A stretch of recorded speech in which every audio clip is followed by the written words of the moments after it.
The House of the Sphinx by Lord Dunsany. When I came to the house of the Sphinx, it was already dark. They made me eagerly welcome, and I, in spite of the deed, was glad of any shelter from that ominous wood. I saw at once that there had been a deed, although a cloak did all that a cloak may do to conceal it. The mere uneasiness of the welcome made me suspect that cloak. The Sphinx was moody and silent. I had not come to pry into the secrets of eternity, nor to investigate the Sphinx's private life, and so had little to say and few questions to ask. But to whatever I did say, she remained morosely indifferent. It was clear that either she suspected me of being in search of the secrets of one of her gods, or of being boldly inquisitive about her traffic with time, or else she was darkly absorbed with brooding upon the deed. I saw soon enough that there was another than me to welcome. I saw it from the hurried way that they glanced from the door to the deed, and back to the door again, and it was clear that the welcome was to be a bolted door. But such bolts and such a door!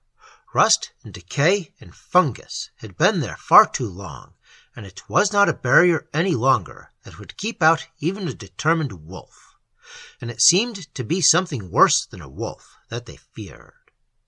A little later on, I gathered from what they said that some imperious and ghastly thing was looking for the Sphinx, and that something that had happened had made its arrival certain.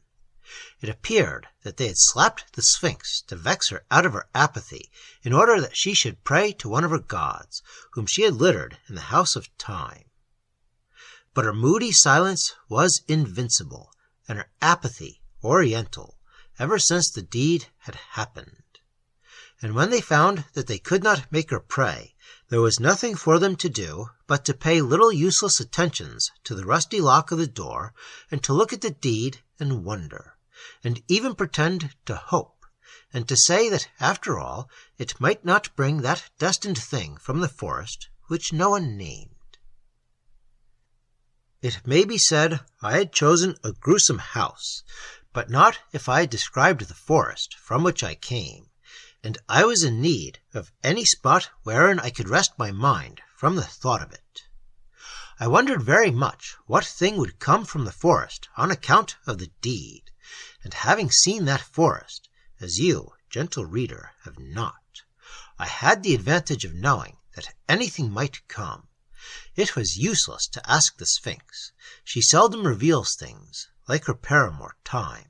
The gods take after her, and while this mood was on her, rebuff was certain. So I quietly began to oil the lock of the door, and as soon as they saw this simple act, I won their confidence. It was not that my work was of any use. It should have been done long before, but they saw that my interest was given for the moment to the thing that they thought vital. They clustered round me then. They asked me what I thought of the door, and whether I had seen better, and whether I had seen worse.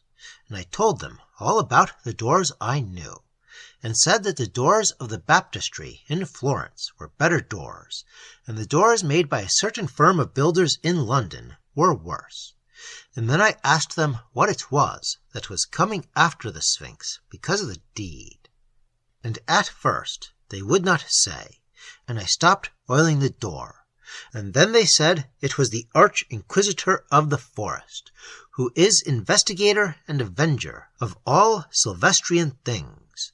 And from all that they said about him, it seemed to me that this person was quite white, and was a kind of madness that would settle down quite blankly upon the place, a kind of mist in which reason could not live. And it was the fear of this that made them fumble nervously at the lock of that rotten door.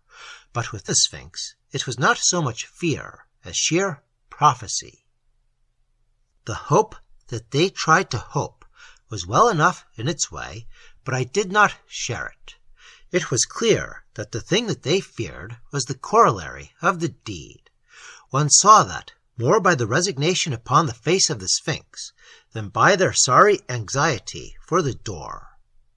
The wind soughed, and the great tapers flared, and their obvious fear and the silence of the Sphinx grew more than ever a part of the atmosphere, and bats went restlessly through the gloom of the wind that beat the tapers low.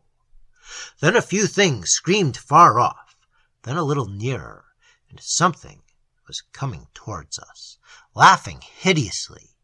I hastily gave a prod to the door that they guarded. My finger sank right into the moldering wood. There was not a chance of holding it.